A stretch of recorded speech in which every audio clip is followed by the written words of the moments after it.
Trading की बढ़ती hype को देखकर कभी ना कभी आपका भी मन किया होगा कि क्यों ना मैं भी इसके जरिए लाखों करोड़ों कमाऊं। लेकिन क्या आपको ट्रेडिंग के बारे में इतनी नॉलेज है कि आप अपने लाखों रुपयों को दांव पर लगा दे, या आप केवल अपने दोस्तों या फिर टेलीग्राम और यूट्यूब पर शेयर मार्केट के बढ़ते ट्रेंड को देखकर इन्फ्लुएंस हो रहे हैं? क्योंकि जिन लोगों के प्रॉफिट को देखकर आपका मन ललचा रहा है, असल में उन्हें लॉसेस भी भारी मात्रा में होते हैं जो हर कोई नहीं सह सकता। विश्वास नहीं तो सेंथिल कुमार का एग्जाम्पल ही ले लीजिए।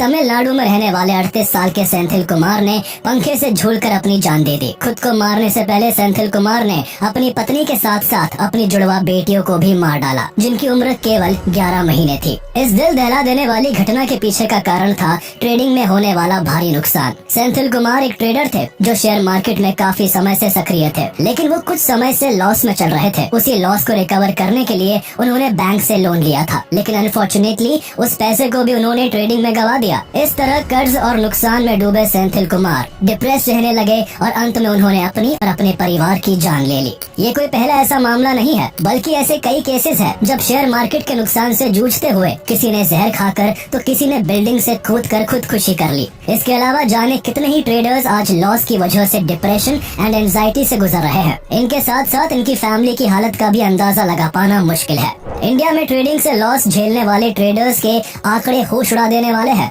लगभग 90% इंडियन ट्रेडर्स आज लॉस में हैं, और ये हम नहीं बल्कि खुद securities and exchange board of India SEBI का कहना है। सेबी भारत की सिक्योरिटीज एंड कमोडिटी मार्केट की एक रेगुलेटरी बॉडी है। सेबी ने अपनी एक स्टडी में ये पाया कि हर 10 में से 9 ट्रेडर्स नुकसान से गुजर रहे हैं, यानी अपना पैसा खो रहे हैं। हैरानी की बात यह है कि इनमें से 36% ट्रेडर्स की एज केवल 20 से 30 साल की ही है। ये एक ऐसी एज ग्रुप है जब मैक्सिमम लोगों के पास कोई खास एक्सपीरियंस और पैसा नहीं होता है, पर उनके ख्वाब बहुत बड़े होते हैं। इंसान इस उम्र में जल्दी से जल्दी अमीर बनने का सपना देखता है, और उनके इस सपने को उम्मीद देता है शेयर मार्केट। दरअसल पिछले कुछ सालों में देखें तो इंडियन शेयर मार्केट काफी अच्छा परफॉर्म कर रहा है। 2019 से 2024 तक निफ्टी 50 ने अप्रॉक्स 15% के कंपाउंड एनुअल ग्रोथ रेट से रिटर्न जनरेट किए हैं। इसी अच्छी परफॉर्मेंस एंड हाई रिटर्न्स ने लाखों लोगों को अपनी तरफ अट्रैक्ट किया है। शेयर मार्केट में अगर इन्वेस्टर्स को हटाकर सिर्फ ट्रेडर्स के बढ़ते नंबर्स की बात करें तो 2019 में जहां केवल 7 लाख ट्रेडर्स थे, तो वहीं फाइनेंशियल ईयर 2022 के हिसाब से इंडिया में फ्यूचर एंड ऑप्शन के ट्रेडर्स की संख्या 45 लाख को भी पार कर चुकी है। लगातार बढ़ते ट्रेडर्स की संख्या के कई कारण हैं, लेकिन सबसे अहम कारण है पैसा। दूसरों से इन्फ्लुएंस होकर लोग इस कदर ट्रेडिंग में डूबते जा रहे हैं कि उन्हें इसका नेगेटिव साइड दिखता ही नहीं है। वो केवल यहाँ की चमचमाती दुनिया को देखकर ही ट्रेडर बनने की राह पर निकल पड़ते हैं, फिर चाहे उन्हें इस फील्ड की नॉलेज हो या नहीं। ट्रेडिंग में 90% इंडियन ट्रेडर्स के डूबते पैसों का कारण जानने से पहले आपको ट्रेडिंग को जानना जरूरी है।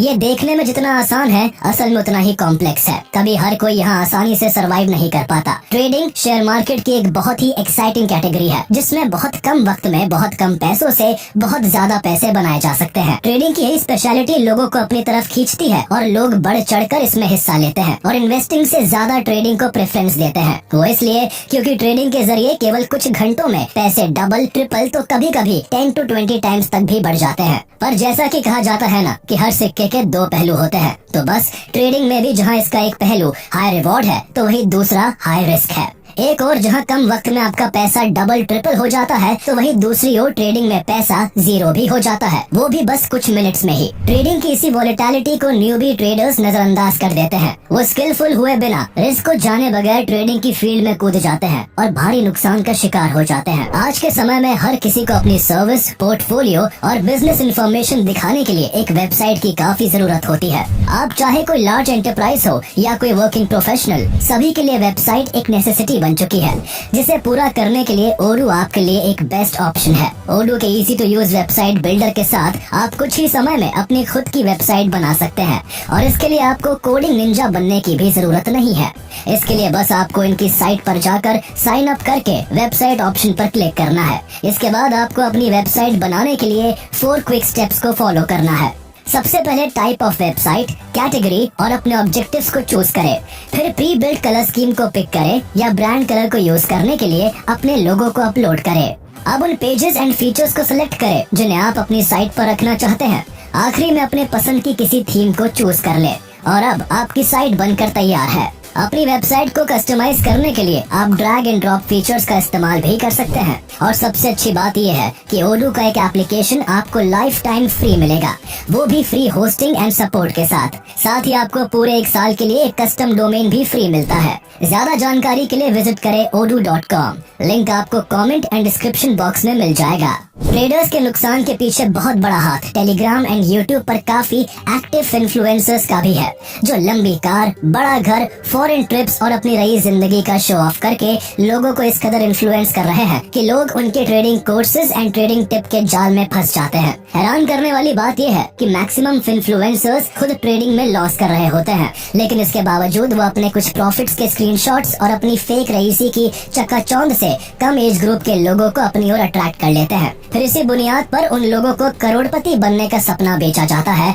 और अपनी जेबें भरी जाती है। लेकिन सवाल उठता है कि ये सब हो कैसे पा रहा है? आखिर क्यों 90% इंडियन ट्रेडर्स का पैसा ट्रेडिंग में डूब रहा है और कैसे शेयर बाजार सट्टा बाजार बनने की तरफ बढ़ता जा रहा है? इन सभी बातों को जानने के लिए हमें शेयर मार्केट को थोड़ा बेसिक से समझने की जरूरत है।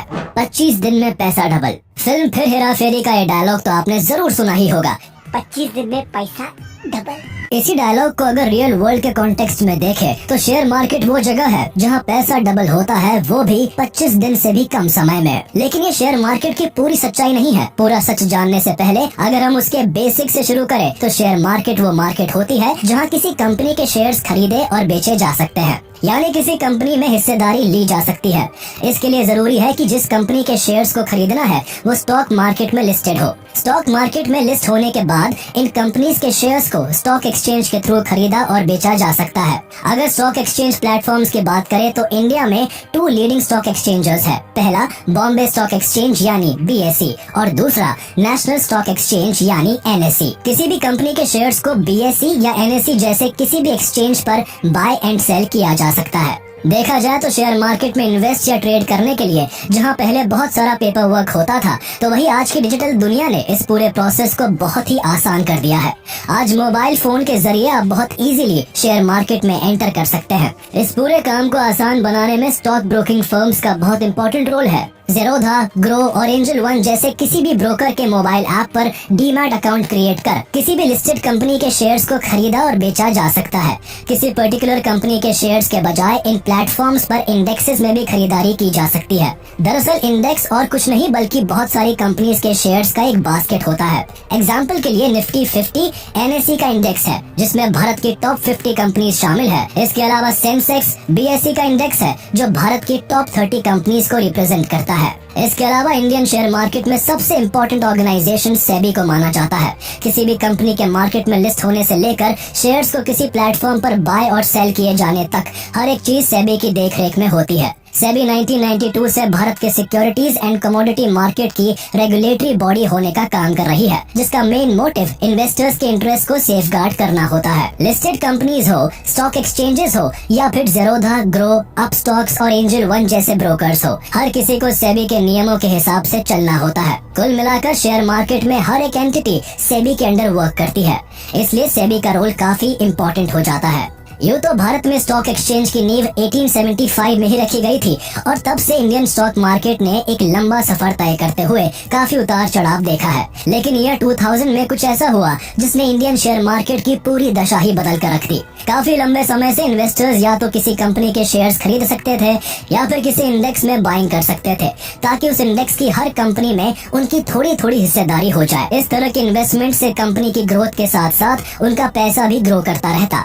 और कंपाउंडिंग के लिए इन शेयर्स को कभी कई सालों तक तो कभी जनरेशन टू जनरेशन एक प्रॉपर्टी की तरह होल्ड किया जाता। लेकिन 12 जून 2000 को नेशनल स्टॉक एक्सचेंज ने इस कहानी में डेरिवेटिव्स के नाम का चैप्टर जोड़ दिया, जिसने इस पूरी कहानी को एक अलग ही मोड़ दे दिया। डेरिवेटिव्स के बाद जहां कई लोग बहुत कम वक्त में करोड़पति बन गए, तो वही न जाने कितने लोग कुछ ही समय में ही बैंकरप्ट तक हो गए। इंडियन शेयर मार्केट में डेरिवेटिव्स के आ जाने से नॉर्मल इन्वेस्टमेंट्स तो वैसे की वैसी ही चलती रही, लेकिन शेयर मार्केट पार्टिसिपेंट्स को एक नई चीज मिल गई। अब लोग डेरिवेटिव्स में ट्रेडिंग कर सकते थे, जिससे कम पैसे के साथ कम टाइम में ज्यादा प्रॉफिट जनरेट किया जा सकता था। अगर डेरिवेटिव्स के डेफिनेशन को समझे तो ये एक तरह का फाइनेंशियल कॉन्ट्रैक्ट होता है जिसकी वैल्यू दूसरे एसेट्स पर डिपेंड करती है। डेरिवेटिव्स मेनली 2 तरह के होते हैं, फ्यूचर्स एंड ऑप्शंस। इसी वजह से इन्हें नॉर्मल लैंग्वेज में एक साथ F&O भी कहा जाता है। फ्यूचर्स एंड ऑप्शंस ट्रेडिंग में रिटेल ट्रेडर्स यानी आम लोग ऑप्शन ट्रेडिंग को ज्यादा प्रेफरेंस देते हैं।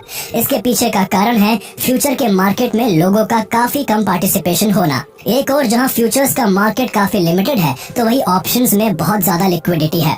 यानी सिंपल लैंग्वेज में कहे तो ऑप्शंस के ट्रेड में काफी कम पैसे में एंट्री और एग्जिट ले पाना बहुत आसान है। इसके अलावा ट्रेडर्स को ऑप्शंस ट्रेडिंग इसलिए भी पसंद है क्योंकि यहाँ बहुत कम पैसों में ट्रेड्स करके ज्यादा पैसे बनाए जा सकते हैं। यहाँ उन्हें 1000 रुपयों में लाख और लाख रुपयों से करोड़ बनने की पॉसिबिलिटी नजर आती है। रिटेल ट्रेडर्स की पहली पसंद ऑप्शन ट्रेडिंग क्यों है? अगर इसे थोड़ा समझने की कोशिश करें तो ऑप्शंस भी दो तरह के होते हैं, call option and put option. जहां कॉल ऑप्शन में राइट टू बाय का ऑप्शन मिलता है तो वही put option right to sell का ऑप्शन देता है। सिंपल शब्दों में कहे तो अगर किसी ट्रेडर को लगता है कि एक्सपायरी डेट से पहले किसी कंपनी का शेयर प्राइस बढ़ सकता है तो वो कॉल का एक्शन चूज करेगा, और वही अगर कोई ये मानता है कि किसी कंपनी का शेयर प्राइस एक्सपायरी डेट से पहले गिर सकता है तो वो पुट ऑप्शन को चूज करेगा। अगर इनमें से किसी का भी एनालिसिस सही होता है तो उनका पैसा यहाँ कई गुना तक बढ़ सकता है, लेकिन एनालिसिस सही न होने पर सारा पैसा ट्रेड के एक्सपायरी डेट तक जीरो भी हो सकता है। इसे और अट्रैक्टिव बनाने का काम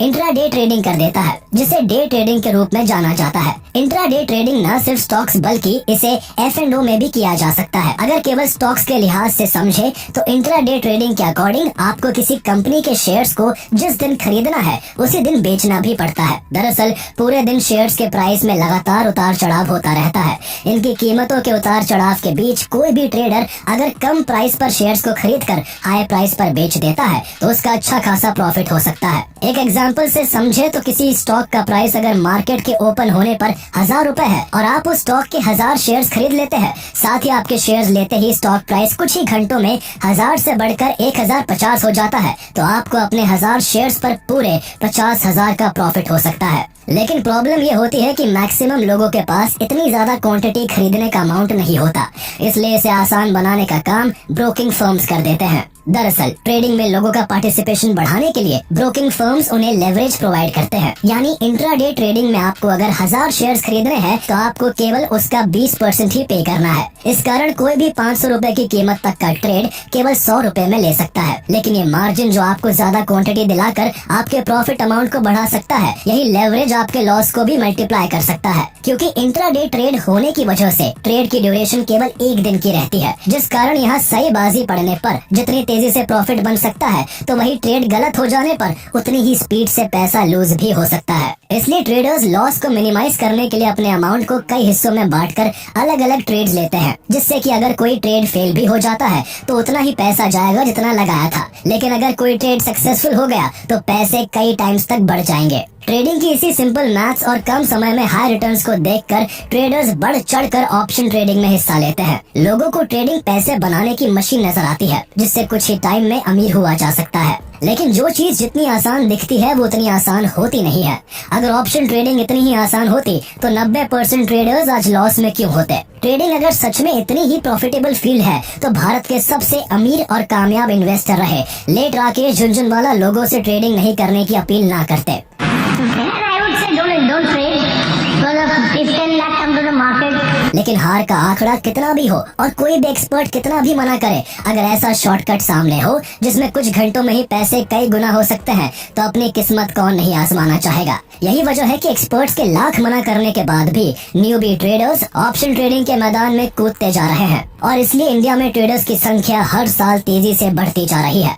जहां 2019 में केवल 7 लाख F&O ट्रेडर्स थे तो वही 2022 में ये नंबर बढ़कर 45 लाख हो गया है। इसके अलावा ट्रेडर्स की बड़ी तादाद सिर्फ स्टॉक्स के ऑप्शंस में ही ट्रेड नहीं करती, बल्कि ट्रेडर्स का maximum participation Nifty 50, bank Nifty और सेंसेक्स जैसे इंडेक्सेस में भी होता है। ये इंडेक्सेस इंडिया के स्टॉक मार्केट की परफॉर्मेंस को रिप्रेजेंट करते हैं, क्योंकि इन इंडेक्सेस में भारत की टॉप कंपनीज शुमार होती है, जिस वजह से भारत की बढ़ती इकोनॉमी का हिस्सा बनने और उससे प्रॉफिट कमाने के लिए यहाँ न सिर्फ रिटेलर्स बल्कि डोमेस्टिक इंस्टीट्यूशनल इन्वेस्टर्स और फॉरेन इंस्टीट्यूशनल इन्वेस्टर्स भी अपना पैसा लगाते हैं, जिस कारण भारी मात्रा में पैसे के इनफ्लो एंड आउटफ्लो से निफ्टी 50, बैंक निफ्टी और सेंसेक्स जैसे इंडेक्सेस हमेशा वॉलेटाइल रहते हैं। इसी वॉलेटिलिटी की वजह से इन इंडेक्सेस में ट्रेड करना ट्रेडर्स को लुभाता है, क्योंकि यहाँ कुछ ही मिनटों और कुछ ही घंटों में पैसों को डबल ट्रिपल कर देने का पोटेंशियल होता है। इन्हीं प्रॉफिट्स की पॉसिबिलिटीज को देखकर भारत में ट्रेडिंग का क्रेज बढ़ता ही जा रहा है। इसका अंदाजा इस बात से ही लगाया जा सकता है कि जहां अमेरिका में टोटल ट्रेडिंग वॉल्यूम में से डेरिवेटिव्स का वॉल्यूम केवल 70% है, तो वहीं इंडिया में टोटल मार्केट वॉल्यूम्स में 99.6% वॉल्यूम्स केवल डेरिवेटिव्स के होते हैं। ये आंकड़े हैरान करने वाले हैं। यही कारण है कि ट्रेडिंग में कदम रखने वाले 90% ट्रेडर्स नुकसान के शिकार होते जा रहे हैं। इसके अलावा ट्रेडिंग में लॉस झेलने के ऐसे कई रीजंस हैं, जैसे ट्रेडर्स का स्किलफुल ना होना है। दरअसल लोगों को अमीर होने की इस कदर जल्दी होती है कि ना तो ट्रेडिंग में होने वाले रिस्क को समझते हैं और ना ही पेशेंस के साथ खुद को स्किलफुल बनाने की कोशिश करते हैं। लैक ऑफ स्किल्स के कारण कई ट्रेडर्स को तो ढंग से चार्ट तक देखना नहीं आता। उनकी किस्मत बस तुक्कों और दूसरों के दी गई टिप्स पर डिपेंड करती है। मैक्सिमम लोग ट्रेडिंग से पैसा कमाने को एक शॉर्टकट समझ कर आते हैं और उनकी आंखों में जल्द से जल्द करोड़पति बनने का सपना होता है, लेकिन ट्रेड्स को गैम्बल करने की वजह से वो भारी नुकसान का शिकार हो जाते हैं और उनका सारा पैसा डूब जाता है। काफी ट्रेडर्स के नुकसान की एक वजह ये भी है कि वो अपने ट्रेड्स में स्टॉप लॉस को ऐड ना करने की गलती करते हैं, जबकि ट्रेडिंग में स्टॉप लॉस को प्लेस करना बेहद जरूरी होता है। स्टॉप लॉस के टूल का सबसे इम्पोर्टेंट रोल ये है कि अगर आप ट्रेड में स्टॉप लॉस का यूज करते हैं तो आपको पता रहता है कि एक ट्रेड में आपका कितना पैसा रिस्क पर है। ये वो टेक्निक है जिससे लॉस की लिमिट को फिक्स किया जा सकता है। यानी अगर कोई ट्रेड आपके एनालिसिस के हिसाब से नहीं हो पाई और आप लॉस में जा रहे हैं, तो स्टॉप लॉस के ट्रिगर होने से आप खुद उस ट्रेड से बाहर आ जाएंगे। इस तरह आपके टोटल अमाउंट का केवल कुछ हिस्सा ही लॉस में जाएगा और आपका बाकी का अमाउंट सेफ रहेगा। इसलिए हर ट्रेड में स्टॉप लॉस का इस्तेमाल करना काफी इम्पोर्टेंट हो जाता है, जिसे काफी ट्रेडर्स इग्नोर करने की गलती करते हैं और नुकसान झेलने को मजबूर हो जाते हैं। स्टॉप लॉस सहित बाकी की सभी टेक्निक्स को यूज करने के लिए किसी भी ट्रेडर को डिसिप्लिन होना काफी जरूरी होता है। आमतौर पर ज्यादातर ट्रेडर्स सावधानी नहीं बरतते, ना ही फोकस रहकर ट्रेड करते हैं। वो बिना किसी प्रॉपर सेटअप के चलते फिरते ट्रेड करने की लापरवाही करते हैं, जिस वजह से उनका फोकस नहीं लग पाता और इस कारण वो एक एक कर सारे ट्रेड्स में लॉस करते जाते हैं और इस तरह से भारी नुकसान की कगार पर आ जाते हैं। सभी ट्रेडर्स के लॉस का कारण वो खुद नहीं होते, बल्कि एक बड़ी तादाद को नुकसान में धकेलने के लिए कुछ यूट्यूबर्स और इन्फ्लुएंसर्स भी जिम्मेदार है। दरअसल ये वो लोग होते हैं जो किसी फाइनेंशियल एडवाइजर की तरह कभी शेयर्स के बाय और सेल के टारगेट्स तो कभी ऑप्शंस में कॉल और पुट की टिप देते हैं। इन इन्फ्लुएंसर्स के पास सोशल मीडिया पर फॉलोअर्स एंड सब्सक्राइबर्स के तौर पर अच्छी खासी ऑडियंस होती है। उन्हीं ऑडियंस से इनका दावा होता है कि ये ट्रेडिंग के गुरु है और इन्हें ट्रेडिंग में बहुत बड़ी एक्सपर्टीज हासिल है। इसी दावे को पुख्ता करने के लिए ये इन्फ्लुएंसर्स अपने प्रॉफिट्स के स्क्रीनशॉट्स दिखाकर लोगों को लुभाने की कोशिश करते हैं। इसे और इम्पैक्टफुल बनाने के लिए ये अपनी वीडियोस में लंबी कार, बड़ा घर और अमीरों वाली जिंदगी का शो ऑफ करके लोगों को सपना दिखाते हैं कि वो भी इनकी तरह ट्रेडिंग करके करोड़पति बन सकते हैं। उनके पास भी खुद की कार, खुद का घर और लग्जरी लाइफ हो सकती है। इन सभी बातों में आकर लोग ट्रेडिंग की तरफ अट्रैक्ट हो जाते हैं और इन इन्फ्लुएंसर्स को आंख बंद करके फॉलो करने लगते हैं। लोगों का ट्रस्ट मिलते ही ये अपनी कमाई करना शुरू कर देते हैं। अपनी कमाई के लिए कभी लोगों को अपना महंगा ट्रेडिंग कोर्स बेचते हैं, तो कभी टेलीग्राम चैनल की पेड मेंबरशिप खरीदने के लिए समझाते हैं। कभी वेबिनार्स के थ्रू लोगों से पैसे लिए जाते हैं, तो कभी पेड टिप देकर उन्हें फंसाया जाता है। लेकिन प्रॉब्लम यहाँ ये नहीं है कि ये सभी इन्फ्लुएंसर्स लोगों से पैसे चार्ज करते हैं, बल्कि परेशानी तो ये है कि ट्रेडिंग से लोगों को करोड़पति बनाने की बात करने वाले मैक्सिमम इन्फ्लुएंसर्स खुद ट्रेडिंग में लॉस झेल रहे होते हैं। जो चीज अपने फॉलोअर्स को सिखा रहे होते हैं, वो चीज इन्हें खुद नहीं आती। जिस फील्ड में वो खुद बुरी तरह नुकसान में है, उसी फील्ड का वो गुरु होने का दावा करते हैं। सिर्फ इतना ही नहीं, ये इन्फ्लुएंसर्स कभी भी लोगों को अपना लॉस नहीं दिखाते। अपना धंधा चलाने के लिए ये बस अपने गिने चुने प्रॉफिट्स और लग्जरी लाइफ दिखाकर लोगों को इन्फ्लुएंस कर लेते हैं। इनमें से मैक्सिमम इन्फ्लुएंसर्स तो सेबी रजिस्टर्ड भी नहीं होते, न ही इनकी ट्रेडिंग में कोई एक्सपर्टीज होती है। इसके अलावा सबसे चौंकने की बात तो ये है कि कई ऐसे इन्फ्लुएंसर्स भी मौजूद हैं जो ट्रेडिंग में तो लॉस कर रहे हैं, लेकिन लोगों को ट्रेडिंग की क्लासेस देकर करोड़ों कमा रहे हैं। इस तरह इनकी तो मोटी कमाई हो रही है, पर इनकी वजह से लाखों ट्रेडर्स अपना पैसा खो रहे हैं। लेकिन सिर्फ इन्फ्लुएंसर्स ही नहीं, इस लिस्ट में कई बॉलीवुड सेलिब्रिटीज, इंस्टाग्राम इन्फ्लुएंसर्स, यहाँ तक कि कई टीवी एंकर्स भी शामिल है जो लोगों को बेवकूफ बनाकर उन्हें लूटने में लगे हुए हैं। ये लोगों को अपने बेनिफिट के लिए गलत गाइडेंस देने का काम करते हैं। इन्हें केवल अपना फायदा दिखता है। अब वो फायदा चाहे किसी का नुकसान करा के ही क्यों ना मिल रहा हो, उन्हें कोई फर्क नहीं पड़ता। यही वजह है कि ऐसे कई ठगने वाले इन्फ्लुएंसर्स एंड टीवी एंकर्स को सेबी ने स्टॉक मार्केट से बैन तक कर दिया है। लेकिन बावजूद इसके ना तो लोगों को लूटने वाले कम हो रहे हैं और ना ही ऐसा काम करने वाले लोगों की तादाद कम हो रही है। इन सब के अलावा ज्यादातर ट्रेडर्स के लॉस का एक मेन रीजन ओवर ट्रेड करना भी है, यानी एक ही दिन में कई बार ट्रेड करना। ऐसा ट्रेडर्स इसलिए करते हैं क्योंकि वो एक ट्रेड में हुए लॉस को रिकवर करने के लिए दूसरा ट्रेड करने की सोचते हैं। लेकिन मैक्सिमम केसेस में होता यह है कि पुराना लॉस रिकवर होने की जगह दूसरा ट्रेड भी नुकसान में चला जाता है। इस तरह कई लोग प्रॉफिट नहीं बल्कि अपने लॉस को वापस रिकवर करने के लिए बार बार ट्रेड करते जाते हैं, जिस वजह से उनके ट्रेड एंड ट्रांजैक्शन चार्जेस इतने हो जाते हैं कि ट्रेडर ओवरऑल लॉस में ही रह जाता है। दरअसल जब भी किसी ट्रेडर द्वारा कोई ट्रेड किया जाता है तो उसको हर ट्रेड के बाय एंड सेल पर बहुत सारे चार्जेस एंड टैक्सेस पे करने पड़ते हैं। हर ट्रेड पर ट्रेडर को stock brokers, stock exchanges, SEBI और गवर्नमेंट, इन सभी को कुछ ना कुछ चार्ज देना ही होता है। अब चाहे कोई ट्रेड 1000 का हो या 1 करोड़ का, किसी का लॉस हो या प्रॉफिट, ब्रोकर्स, एक्सचेंजेस और गवर्नमेंट की कमाई हर हाल में होती ही है। पर जैसे कि बहुत से ट्रेडर्स के पास पहले से ही कैपिटल बहुत कम होती है, ऐसे में अगर वो ओवर ट्रेड कर लेते हैं तो उनके कैपिटल का काफी हिस्सा इन्हीं सब चार्जेस में कट जाता है और वो ओवरऑल लॉस में ही रह जाते हैं। पर इनके बार बार ट्रेड करने से ज़ीरोधा, ग्रो और एंजल वन जैसे स्टॉक ब्रोकर्स और बीएसई एंड एनएसई जैसे स्टॉक एक्सचेंजेस की भरपूर कमाई होती है। स्टॉक ब्रोकर्स का 80 से 85% तक का रेवेन्यू F&O ट्रेडर्स की वजह से ही होता है।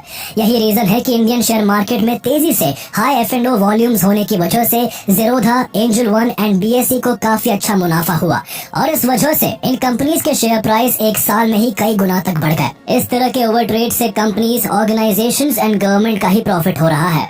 एक आम ट्रेडर तो आज भी नुकसान से ही गुजर रहा है। यही सब रीजंस के कारण आज 90% ट्रेडर्स सिर्फ अपना ही पैसा नहीं खो रहे हैं, बल्कि कई ट्रेडर्स कभी कभी अपने पेरेंट्स की कमाई तो कभी बैंक से लिया लोन भी ट्रेडिंग में गवा देते हैं। इसी कारण ट्रेडर्स लॉस के साथ साथ डिप्रेशन एंड एंजाइटी के भी शिकार हो रहे हैं। पैसा इंसान को ताकत देता है, ये बात अगर सच है तो सोचिए जो अपनी सारी कमाई हार जाए उसके मेंटल हेल्थ पर क्या असर होता होगा। इसलिए इस तरह की क्रिटिकल सिचुएशन से बचने के लिए कुछ चीजों का ध्यान रखना बेहद जरूरी है। सबसे पहले तो ट्रेडर्स को बहुत ही रिस्पॉन्सिबल एंड डिसिप्लिन्ड होकर ट्रेड करने की जरूरत है। उन्हें समझना होगा कि ट्रेडिंग कोई लॉटरी की टिकट नहीं है जिसमें तुक्का चल जाए। ट्रेडिंग में प्रेडिक्शन की नहीं बल्कि इमोशनली स्ट्रांग होकर टेक्निकल एनालिसिस में स्किल्ड होने की जरूरत है। इसके साथ साथ ट्रेडर्स को अपने हर एक ट्रेड में स्टॉप लॉस लिमिट को जरूर ऐड करना चाहिए। स्टॉप लॉस न सिर्फ आपके लॉस को कंट्रोल करता है बल्कि इससे आपका कैपिटल भी सेफ रहता है। इसके अलावा सबसे इम्पोर्टेंट चीज है, ट्रेडर्स को हमेशा लोन लेकर ट्रेड करने से बचना चाहिए, क्योंकि नतीजे फेवर में ना होने की वजह से ये तरीका आपको काफी मुश्किल में डाल सकता है। इसके अलावा रिटेल ट्रेडर्स की सेफ्टी के लिए कुछ स्टेप्स स्टॉक ब्रोकर्स को भी लेने की जरूरत है। स्टॉक ब्रोकर्स को अपने F&O से होने वाले मुनाफे से थोड़ा ध्यान हटाकर अपने ऐप्स में कुछ ऐसे फीचर्स इंस्टॉल करने चाहिए जो ट्रेडर्स की सिक्योरिटी के लिए जरूरी हो और जिससे उनके लॉस को कंट्रोल किया जा सके। ट्रेडर्स को फाइनेंशियली एंड मेंटली बर्बाद होने से बचाने के लिए सेबी को भी कुछ स्ट्रॉन्ग गाइडलाइंस बनाने की जरूरत है। लोगों को गुमराह करके लूटने वाले इन्फ्लुएंसर्स को स्टॉक मार्केट से केवल बैन कर देने से कुछ इम्प्रूव नहीं होगा। इस तरह एक लूटने वाला जाएगा तो दूसरा आएगा और स्कैमर्स का धंधा यूं ही चलता रहेगा। इसलिए सेबी को स्ट्रिक्ट एक्शन लेकर कुछ बड़ा एग्जाम्पल सेट करने की जरूरत है, जिससे कोई भी फ्रॉडस्टर्स खुलेआम लोगों को ठगने की हिम्मत ना कर सके।